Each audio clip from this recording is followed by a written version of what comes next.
ప్రకాశం జిల్లా కొప్పల్లో జరుగుతున్న జనచైతన్య యాత్రలో ముఖ్యమంత్రి చంద్రబాబు నాయుడు మాట్లాడుతున్నారు. ప్రత్యక్ష ప్రసారం ద్వారా చూద్దాం.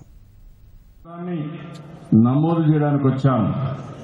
నేను కూడా ఒక పార్టీ కార్యకర్త. ఈ రోజు ముఖ్యమంత్రిగా నేను ఇక్కడ నిలబడుకున్నానంటే తెలుగుదేశం పార్టీ కార్యకర్త కాబట్టి ప్రజలు నాకు ఓటేశారు, మీరందరూ పనిచేశారు, మీకు సేవ చేసే మహాభాగ్యం నాకు కలిగిందని చెప్పి కూడా మరొక్కసారి మీ అందరికీ విజ్ఞప్తి చేస్తున్నాను. అదే సమయంలో ఈరోజు తెలుగుదేశం పార్టీకి రెండు ప్రధానమైన బాధ్యతలున్నాయి. ఒకటి, 5 కోట్ల జనాభా దగ్గర ఉన్నారు. ఒక 20-30 లక్షలు అటు ఇటు. ఇప్పుడు అవి కూడా స్మార్ట్ సర్వేలు ఎస్టాబ్లిష్ చేస్తున్నాం. 4,70,00,000 మంది దగ్గర రాష్ట్ర జనాభా ఉన్నారు. అదే సమయంలో పోయిన సంవత్సరం ఆంధ్రప్రదేశ్ రాష్ట్రంలో 45 లక్షల మంది, తెలంగాణ రాష్ట్రంలో 8 లక్షల మంది సభ్యులుగా చేరారు. అంటే ఈ రోజు నా మీద బాధ్యత 48 లక్షలు ఇక్కడుండే రాష్ట్రంలో ఉండే కార్యకర్తలకి ఎప్పటికప్పుడు వారి మనోభావాల ప్రకారం నేను పనిచేయాలి.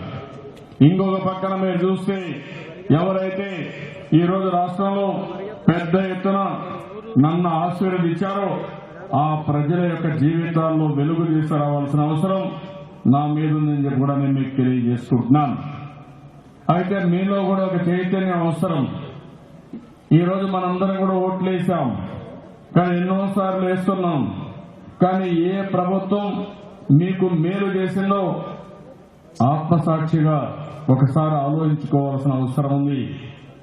నేను ఈరోజు షెడ్యూల్ కులాలకు సంబంధించినటువంటి ఒక కాలనీకు కొప్పోలు గ్రామానికి వచ్చాను.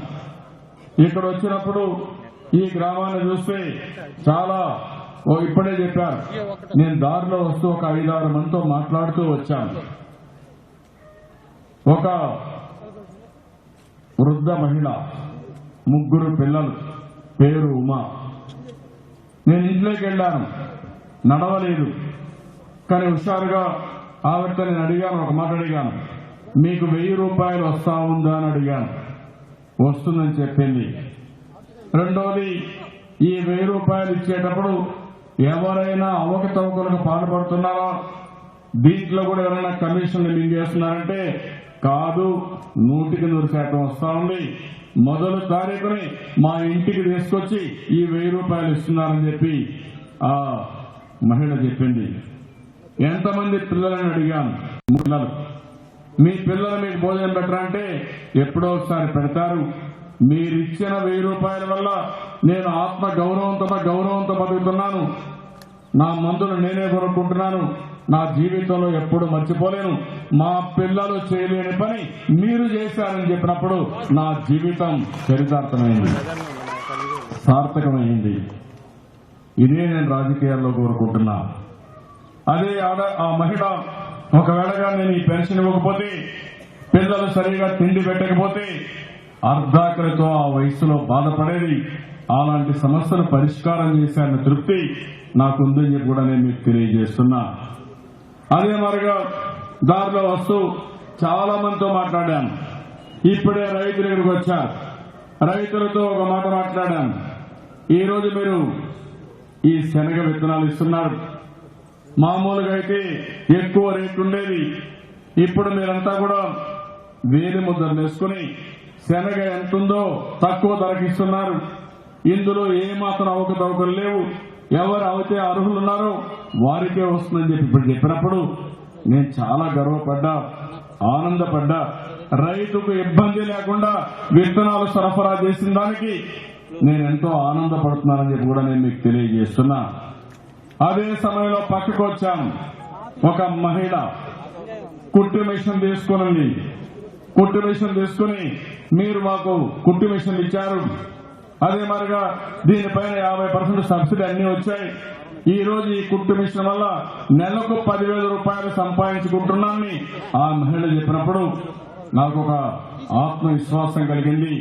ఏదైతే నేను అనుకున్నానో అది సాధించడంలో ప్రగతిని వైపు ముందుకు పోతున్నామని నాకు ఆనందం కలిగిందని చెప్పి కూడా నేను మీకు తెలియజేస్తున్నాను. నేను ఊర్లో వస్తున్నాను. ఊర్లో వస్తానంటే మీలో కూడా ఒక మార్పు రావాలి. ఒక వ్యక్తి రోడ్డు మీద ఇల్లు కట్టుకుని కొంత అబ్జెక్ట్ చేస్తే అక్కడ మాత్రం రోడ్డు వేయలేకపోయాం, ఊరంతా సిమెంట్ రోడ్లు వేశాం. ఒక దళిత మహిళ కనపడి ఎంత ఆనందంగా అంటే అన్ని పనులు అవుతున్నాయి.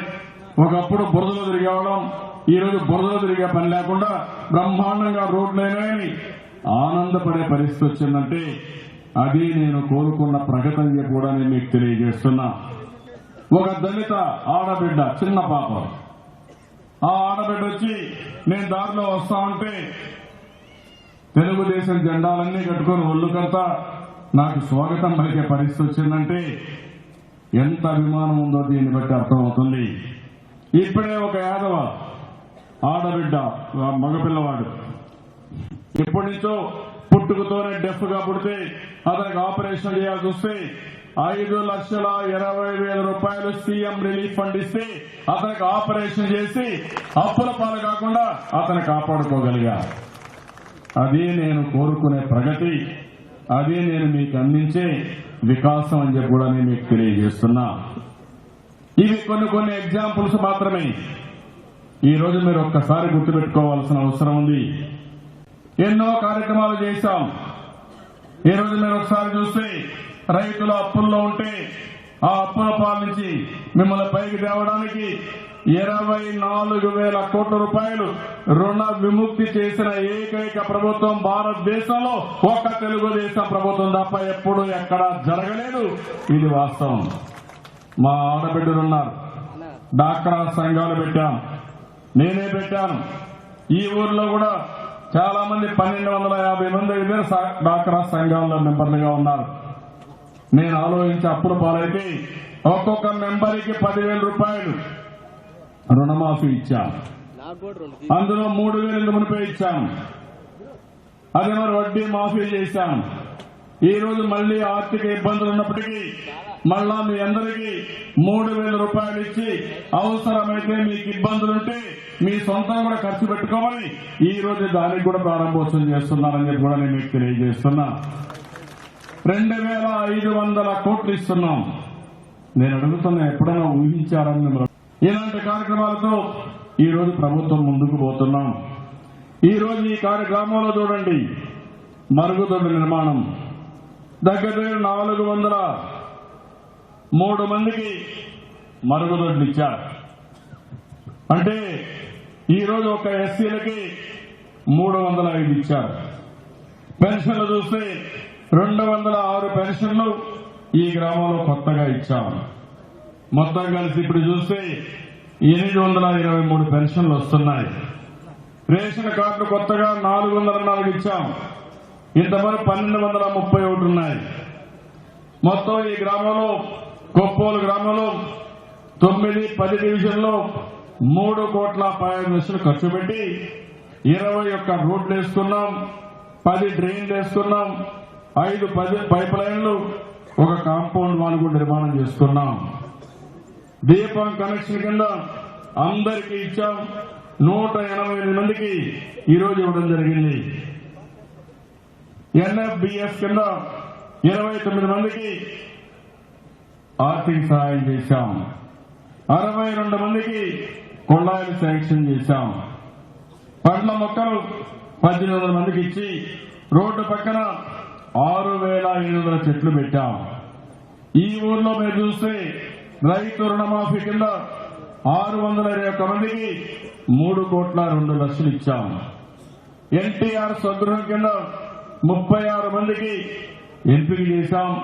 G+2 కడుతున్నాం. 70 మందికి సొంత ఇంటి కట్టే కార్యక్రమానికి నాంది పలికాం. ఈ పాస్ కింద 130 పుస్తకాలు పంపిణీ చేశాం. స్వయం సహాయ సంఘాలు 1,282 ఉన్నాయి. అందులో కూడా 127 సంఘాలున్నాయి. వాళ్ళందరికీ తమిళపై 3,000 ఇచ్చాం. వడ్డీ మాఫీ చేశాం. ఈ విడతలో మళ్లీ 3,000 రూపాయలు వస్తున్నాయి. ఇది కాకుండా ఎస్సీ, ఎస్టీ, బీసీ, మైనారిటీ, కాపు, బ్రాహ్మిన్ సప్లాన్ లో ఆర్థిక సహాయం చేసే పరిస్థితికి వచ్చాం. ఇవన్నీ కూడా నేను మిమ్మల్ని కోరేది, ఎప్పుడూ ఊహించని పనులు మనం ఇక్కడ చేయగలుగుతున్నాం. నేను ఒకటే ఆలోచిస్తున్నాను. ఇప్పుడే పిల్లలు చూశాను.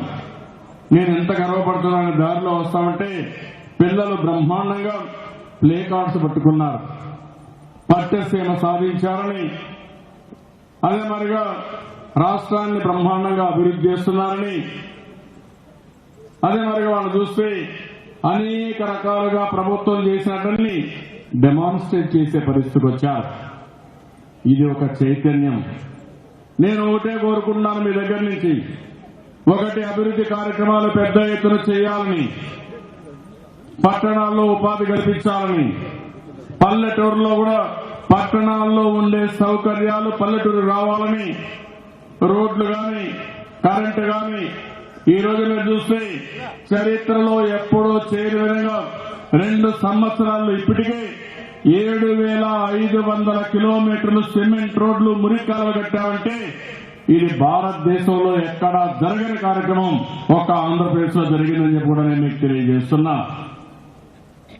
ఇలాంటి 1-2 కాదు, చాలా కార్యక్రమాలు చేశాం. ఏ విధంగా చేయగలిగామని మీరు ఆలోచించినప్పుడు నేను ఒకటే ఆలోచించాను. విభజన జరిగింది, హేతుబద్ధత లేదు, ఆదాయం తక్కువ ఉంది, ఆదాయం ఇమీడియట్ గా వచ్చే అవకాశం కూడా లేదు, రాజధాని లేదు, ఇండస్ట్రీస్ లేవు, కాలేజీలు లేవు. అలాంటి సమయంలో మనం ప్రయాణం ప్రారంభించాం. అయితే నాకుండే అనుభవంతో, మనకుండే నిధులతో ఏ విధంగా చేయాలనో టెక్నాలజీ కూడా ఉపయోగించుకుని ఎక్కడికక్కడ పకడ్బందీగా ఒక్క పైసా కూడా దుర్వినియోగం కాకుండా కార్యక్రమాలు చేపట్టానని చెప్పి కూడా నేను మీకు తెలియజేస్తున్నాను. ఈ రోజు నేను పంపించిన పెన్షన్లు అయితే ఒకప్పుడు చనిపోయిన వాళ్ళు కూడా ఏదైతే దెయ్యాలు కూడా వచ్చి పెన్షన్లు తీసుకున్న ఆ పరిస్థితి, ఇప్పుడు మనుషులు బతుకుంటేనే పింఛన్ వస్తుంది, మీ డబ్బులు సద్వినియోగం అవుతుందని చెప్పి కూడా నేను మీకు తెలియజేస్తున్నా. దెయ్యాలు పింఛన్లు తీసుకునే పరిస్థితి రాష్ట్రంలో లేదు, భవిష్యత్తులో ఉండదని చెప్పి కూడా నేను మీకు తెలియజేసుకుంటున్నా. ఎందుకు ఈ మాట అడుగుతున్నానంటే ఇది మీ డబ్బులు, ప్రజల డబ్బులు. ఒకప్పుడు ఎక్కడ చూసినా దుర్వినియోగం, విపరీతంగా ఇష్టం వచ్చినట్టు లూటీ చేశారు. కొంతమంది వ్యక్తులు ఇష్టానుసారంగా డబ్బులు సంపాదించుకున్నారు. కానీ రాష్ట్రం మాత్రం దివాలా తీసే పరిస్థితి వచ్చింది. ఈ రోజు మాట్లాడే వ్యక్తుల యొక్క విశ్వసనీయత కూడా మీరు చూసుకోవాల్సిన అవసరం ఉంది. ఈ రోజు నేను ఒకటే ఆలోచించాను, సమాజంలో రకరకాల కారణాల వల్ల అనేక కులాలు మతాలు ఉన్నాయి. కులం అనేది ఒక్కోసారి ఆలోచిస్తే కొన్ని సామాజిక వెనుకబాటుదనానికి కూడా కారణం అవుతుంది. షెడ్యూల్ కులాలున్నారు, వాళ్ళకు భూములు లేవు. షెడ్యూల్ తెగలున్నారు, వాళ్ళు అడవుల్లో ఉంటారు. వెనుకబడిన వర్గాలున్నారు, చేతి వృత్తులపైనే ఆధారపడతారు. మైనారిటీ సోదరులున్నారు, చాలా మంది పేదరికంలో ఉన్నారు. కొంతమంది అగ్ర వర్ణాల్లో కూడా కాపుల్లో కానీ ఇంకా మిగిలిన వాళ్ళలో పేదవాళ్ళు ఉన్నారు. నేను ఒకటే ఆలోచించాను, పేదరికమే పెద్ద సమస్య. పేదరికాన్ని పూర్తిగా నిర్మూలించాలని, పేదరికం లేని సమాజం చూడాలని నా జీవితాశయంగా ఎంపిక చేసుకున్నాను. ఏ పని చేసినా ఈ పేదవాళ్ళకి చేస్తాను తప్ప ఇంకోటి కాదని చెప్పి కూడా నేను మీకు తెలియజేస్తున్నా. దీంట్లో కూడా 2 విధాలుగా ఆలోచించాను. ఒకటి, మీ పిల్లల్ని బాగా చదివించడం. అవసరమైతే 10-15 లక్షలు ఖర్చు పెట్టి విదేశాలకు కూడా పంపిస్తున్నాను. మట్టిలో మాణిక్యాలు మన పిల్లలు, బాగా చదివిస్తే ప్రపంచాన్ని జయిస్తారు. అందుకని మొట్టమొదటిసారిగా ఈ కార్యక్రమానికి శ్రీకారం చుట్టాను. ఎవరైతే ఇలాంటి పిల్లలు ఉన్నారో వాళ్ళందరినీ వెల్ఫేర్ హాస్టల్ సరిగా లేవు, అవసరమైతే రెసిడెన్షియల్ స్కూల్స్ పెట్టాలి. పెద్ద పెద్ద కార్పొరేట్ స్థాయిలో మన పిల్లల్ని చదివించాలని నేను ముందుకు పోతున్నా. దీనివల్ల పెద్ద ఎత్తున ఉపయోగపడుతుంది. రెండోది మీ ఆరోగ్యం. ఇది ఒక పెద్ద సమస్య. ఈరోజు ఆరోగ్య విషయంలో మీరు చూస్తే విపరీతంగా అప్పులు అయిపోతున్నాయి. కొంతమంది డబ్బులు లేని వాళ్ళు, ఆస్తులు లేని వాళ్ళు అప్పులు చేయలేక, అప్పులు పుట్టక రోగాలతో బాధపడే పరిస్థితి వస్తా ఉంది. అందుకే ప్రతి ఒక్కరి ఆరోగ్యం కాపాడాలని నేను ఒక పద్ధతి ప్రకారం కార్యక్రమాలు తీసుకున్నానని చెప్పి కూడా నేను మీకు తెలియజేస్తున్నాను. నేను ఒకటే హామీ ఇస్తున్నాను. ఈరోజు కులాలకు అతీతంగా పేదరికమే నిజమైన కులం, నిజమైన సమస్య. నాకు ఆ నమ్మకం ఉంది. మీ శక్తి సామర్థ్యాల్ని మీ తెలివితేటలో ఉపయోగించుకుని మిమ్మల్ని అన్ని విధాలు ఆదుకుంటాం. పిల్లల్ని చదివిస్తూనే మీరు కూడా డబ్బులు సంపాదించే మార్గం ఆలోచించాలి. అందుకే సబ్ ప్లాన్స్ ద్వారా నేను ఆర్థిక సహాయం చేసి మిమ్మల్ని అందరినీ పైకి తీసుకొచ్చే బాధ్యత తీసుకున్నాను. ఇంకో పక్క ఈ రోజు నేను ఆలోచించింది, కొప్పోలు గ్రామంలో మొట్టమొదటిసారిగా నేను ఇక్కడికి వచ్చి గ్రామస్తులతో మాట్లాడుతున్నా. ఇప్పుడు కొన్ని పనులు చేశాం, ఇంకా చేయవలసిన పనులు చాలా ఉన్నాయి. నిరంతరం మీ శ్రేయస్సు కోసం, మీ అభివృద్ధి కోసం ముందుకు పోవాల్సిన అవసరం ఉంది. ఈ రోజు ఒక పక్కన సామాజిక కార్యక్రమాలు, గ్రామ సౌకర్యాల కోసం ఏం చేయాలో చేస్తాం. 3,15,00,000 ఖర్చు పెట్టి బ్రహ్మాండంగా రోడ్డు వేశాం, మురికి కాలువలు కానీ ఇవన్నీ చేశాం. ఈ రోజు ఇంకో పక్కన నేను ఆలోచించేది మీకు వ్యక్తిగత వికాసానికి కూడా, వ్యక్తిగత అభివృద్ధికి కూడా నేను ఆలోచిస్తున్నా. ఆ కార్యక్రమాన్ని ఈ గ్రామంలో నేను అనౌన్స్ చేస్తున్నాను. ఒకటి, ఈరోజు 43 లక్షల మందికి పింఛన్లు ఇచ్చాం. ఇది వృద్ధులకు ఒక భద్రత. అవసరమైతే ఇంకా అర్హులుంటే వాళ్ళకు కూడా ఇస్తాం. రెండోది, ఆహార భద్రత కింద ప్రతి ఒక్క కుటుంబానికి 5 కేజీల బియ్యం, చక్కెర ఇలాంటివి ఇచ్చి మీకు ఇబ్బంది లేకుండా చేయడానికి ముందుకు పోయాం. ఇది కూడా పగడ్బందీగా నిర్వర్తిస్తున్నాను. మీకు ఎక్కడైనా ఒక ఫేర్ ప్రైస్ షాప్ లో డబ్బులు బియ్యం ఇవ్వకపోతే పక్క షాప్ లో తీసుకునే అవకాశం ఉంటుంది. మీరు ఎక్కడైనా మీ బంధువుల ఇంటికి పోతే ఆ ఊర్లోనే మీరు బియ్యం గాని పెన్షన్ గాని తీసుకునే బాధ్యత, అవకాశం కల్పించాను. ఈరోజు చంద్రన్న బీమా పథకం కింద మీకోసం 10 రూపాయలు కడితే ఎవరైనా చనిపోతే యాక్సిడెంట్ లో 5 లక్షలు, పూర్తిగా వికలాంగులైతే 5 లక్షలు, పాక్షికంగా వికలాంగులైతే 3,64,000, సహజ మరణం అయితే 30,000, అంత్యక్రియలకు 7,000 రూపాయలు. ఈ విధంగా ఆర్థిక సహాయం కూడా చేస్తున్నాం.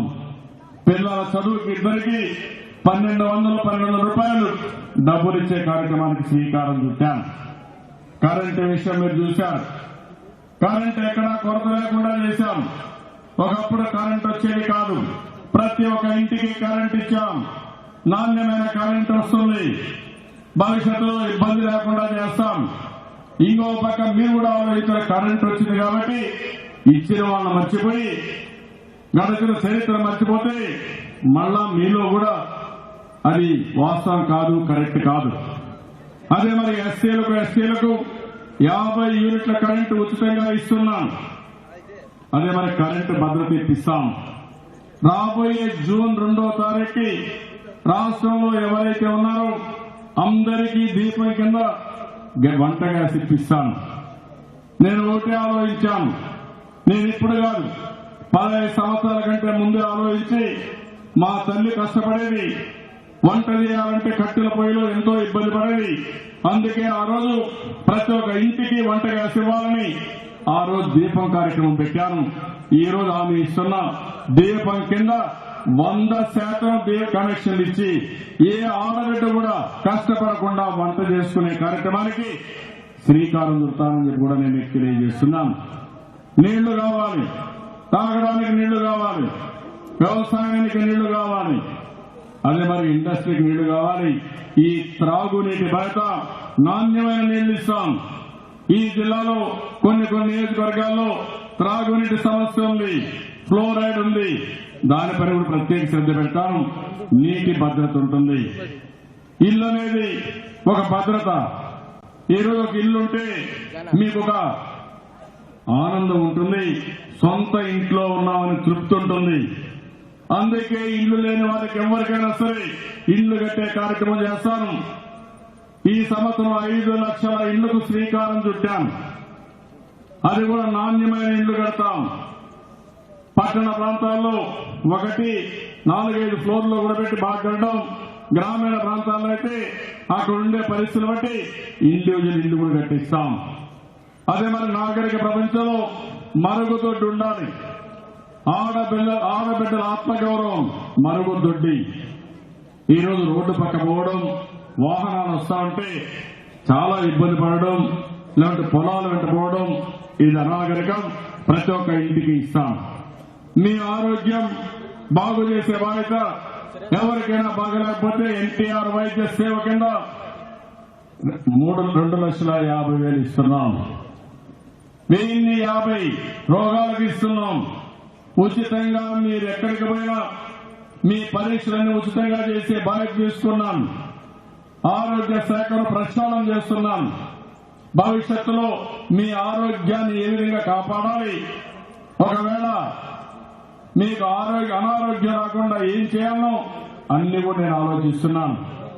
మొన్నే మీరు చూసి దోమలుంటే, దోమల వల్ల డెంగ్యూ వస్తే, మలేరియా వస్తే నేను అందరినీ కూడా ఇన్వాల్వ్ చేసి ఈరోజు పూర్తిగా కంట్రోల్ చేసే పరిస్థితి వస్తా ఉంది.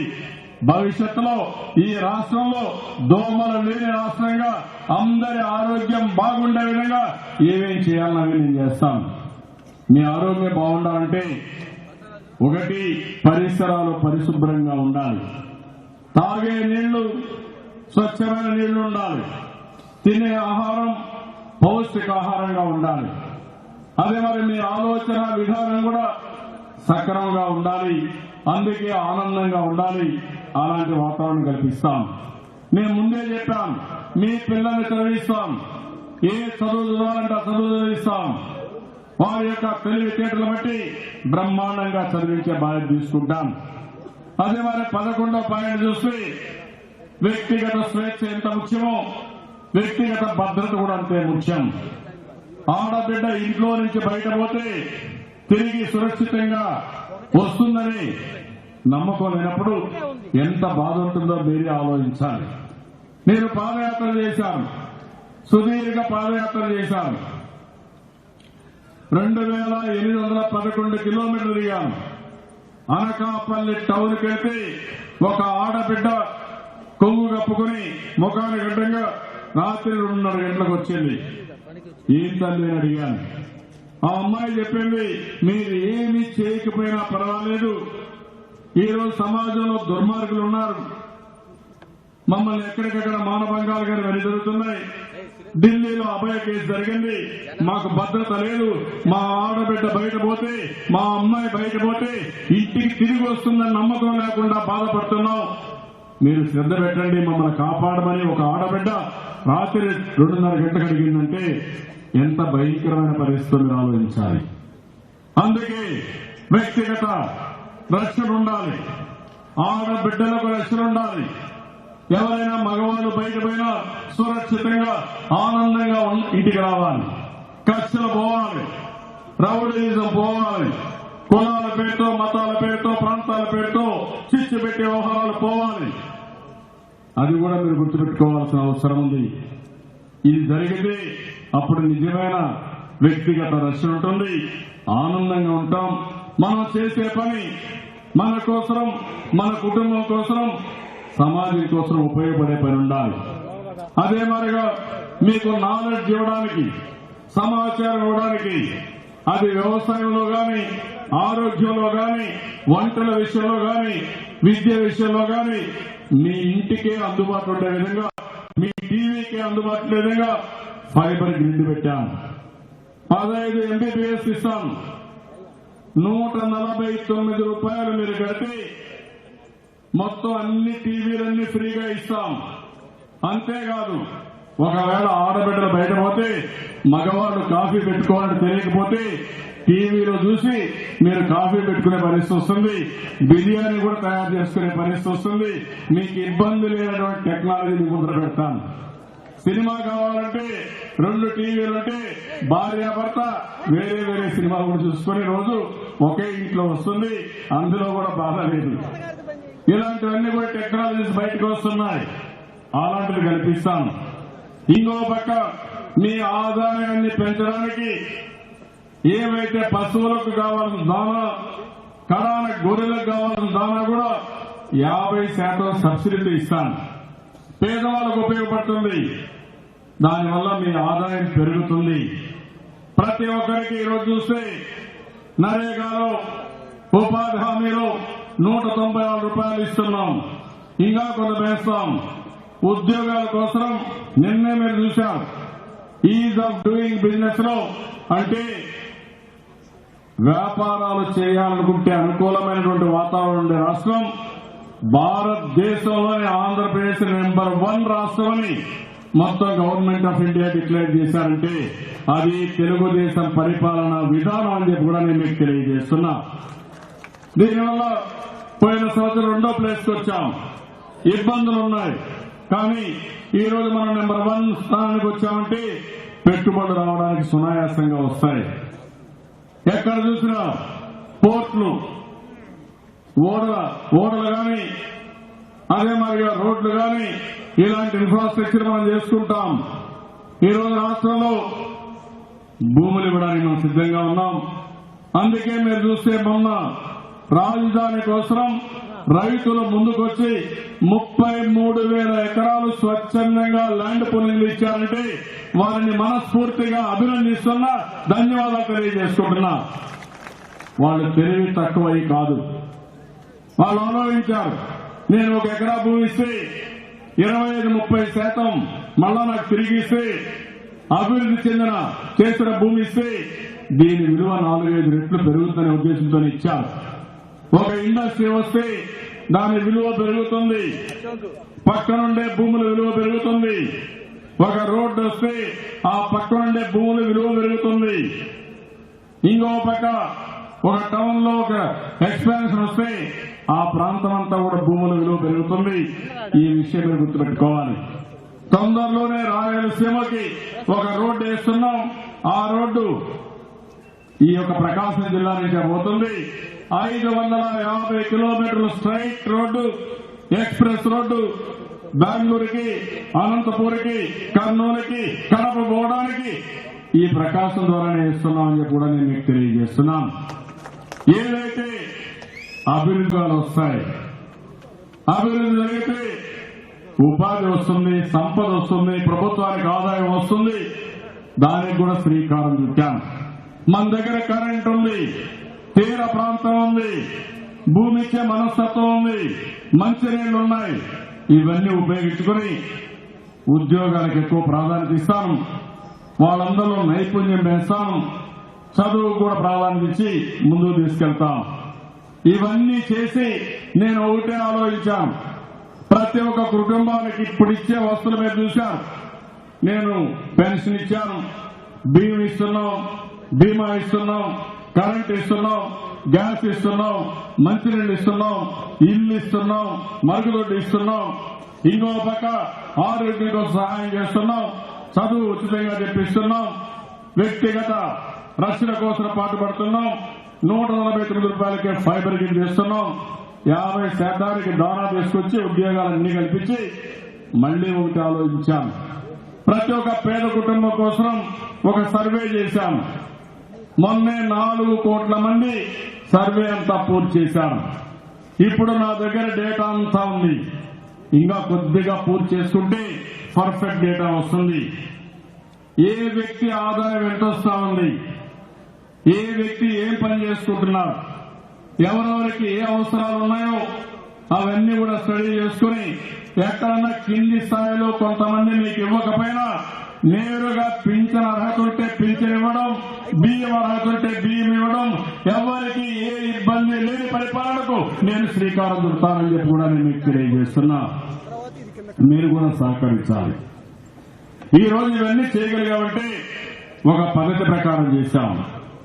అందుకే కుటుంబానికి 10,000 రూపాయలు అదనంగా ఆదాయం వచ్చే విధంగా కనీస ఆదాయం రావాలి. అంటే మీరు కొంతమంది అనుకుంటారు 10,000 రూపాయలంటే ముఖ్యమంత్రి ఊరికే ఇస్తారేమని.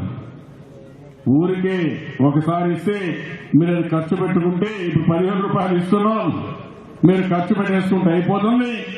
తెలివైన వాళ్ళుగా ఉన్నప్పుడు ఆ 10,000 రూపాయలు పెట్టి ఆదాయాన్ని సంపాదించుకునే మార్గం చూడాలి. నేను ఎన్నిటి కూడా పావలా వడ్డీకి రుణాలు ఇస్తున్నాను. ఎంత రుణం కావాలన్నా తిప్పిస్తున్నాను. మార్కెటింగ్ వ్యవస్థ ఏర్పాటు చేస్తున్నాం. ఇలాంటి కార్యక్రమాల ద్వారా మనం ముందుకు పోవాలనుకుంటున్నాం.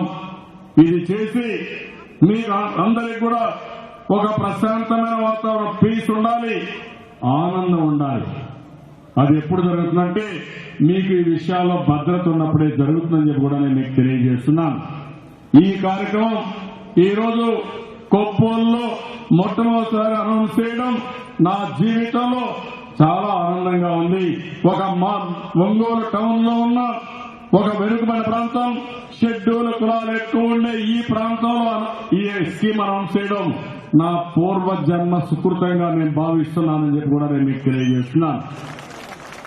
ఒక కుటుంబానికి కావాల్సిన అవసరాలు, సమాజానికి కావాల్సిన అవసరాలు, ఒక పక్క సంక్షేమ కార్యక్రమాలు, ఒక పక్క అభివృద్ధి కార్యక్రమాలు, రెండవది వ్యక్తిగత భద్రత, గ్రామాల్లో ఒక ప్రశాంతమైన వాతావరణం కోసం ఈ ప్రభుత్వం శ్రీకారం చుడుతున్నాం.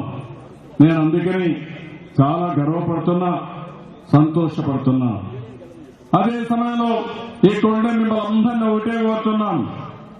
తెలుగుదేశం పార్టీ అందరిది, మనందరిది. ఈరోజు కొన్ని రాజకీయ పార్టీలు ఉన్నాయి, దివాలా తీసిన రాజకీయ పార్టీలు ఉన్నాయి. ఒక పార్టీ మన పొట్టగొట్టింది, కాంగ్రెస్ పార్టీ. చాలా దారుణంగా ప్రవర్తించారు, నీచంగా ప్రవర్తించారు. రాజకీయం కోసం, సీట్ల కోసం మనల్ని కట్టుబట్టలతో, అప్పుతో పంపించారంటే ఎంత దుర్మార్గం మీరు ఆలోచించాలి. క్షమించరాని నేరం చేశారు. వాళ్ళని భావితరాలు కూడా క్షమించరు. జీవితంలో ఎప్పుడూ ఎవ్వరు కూడా వాళ్ళు వదిలిపెట్టే సమస్య లేదు. ఇంకొక పార్టీని మీరు ఆలోచిస్తే వైఎస్ఆర్ కాంగ్రెస్ పార్టీ, అది కూడా ఒక దివాలా తీసిన పార్టీ. ఏ మాత్రం కూడా ఆ పార్టీ నాయకుడికి అవగాహన లేని పార్టీ. తండ్రిని అడ్డం పెట్టుకుని లక్షల కోట్ల రూపాయలు దోపిడీ చేసిన పార్టీ. ఈ రోజు మనం చూస్తున్నాం. ఇప్పటికి కూడా నేను ఈ టర్మ్ పూర్తి చేస్తే 14 సంవత్సరాల ముఖ్యమంత్రిని. ఎన్టీ రామారావు గారు 8.5 సంవత్సరాలు ఆయన ముఖ్యమంత్రి, 9 సంవత్సరాలు ముఖ్యమంత్రి, 8.5 సంవత్సరాలు. ఇన్ని సంవత్సరాలను ఏ విధంగా మేమున్నాం, ఏ విధంగా ప్రజాహితం కోసం పనిచేస్తున్నాం. వీళ్ళు 5 సంవత్సరాల అధికారం ఇస్తే రాష్ట్రాన్ని అడ్డంగా దోచుకుని జైళ్లకు పోవడమే కాకుండా ఎన్ని తప్పుడు మార్గాలు చేశారో, వీళ్ళ వల్ల ఎంతమంది జైలుకు పోయారో, రాష్ట్ర ప్రతిష్ట ఏమైందో మీరు ఒక్కసారి ఆలోచించుకోవాల్సిన అవసరం ఉంది. మళ్లీ ఇప్పుడు వచ్చి నన్ను విమర్శిస్తారు. పేపర్లో మీరు చూస్తున్నారు, ఒకసారి బాధ కలుగుతుంది. నేను కూడా మనిషే కాబట్టి బాధ వేస్తుంది. ఆ పేపర్లో చూస్తే ఇష్టానుసారంగా రాయడం, ఇష్టానుసారంగా తిట్టడం. మీరైతే నా పొజిషన్లో మీరుంటే భరించలేరు. ఎందుకంటే నా అనుభవం అంత లేదు, నా వయసు అంత లేదు. వీళ్ళ అనుభవం అంతా చూస్తే నేను ముఖ్యమంత్రిగా ఉన్న సమయం కానీ, నా రాజకీయ జీవితం కానీ వీళ్ళ వయసు కూడా అంత సమానం కాదు. ఒక సభ్యత లేకుండా మాట్లాడతారు, ఇష్టానుసారంగా మాట్లాడతారు. ఓసారి మీరు ఆలోచించండి. ఎవరైనా వచ్చి బాగా బతికే మనల్ని చెప్పుతో కొడతామంటే ఎంత బాధపడతారో మీరు ఆలోచించండి.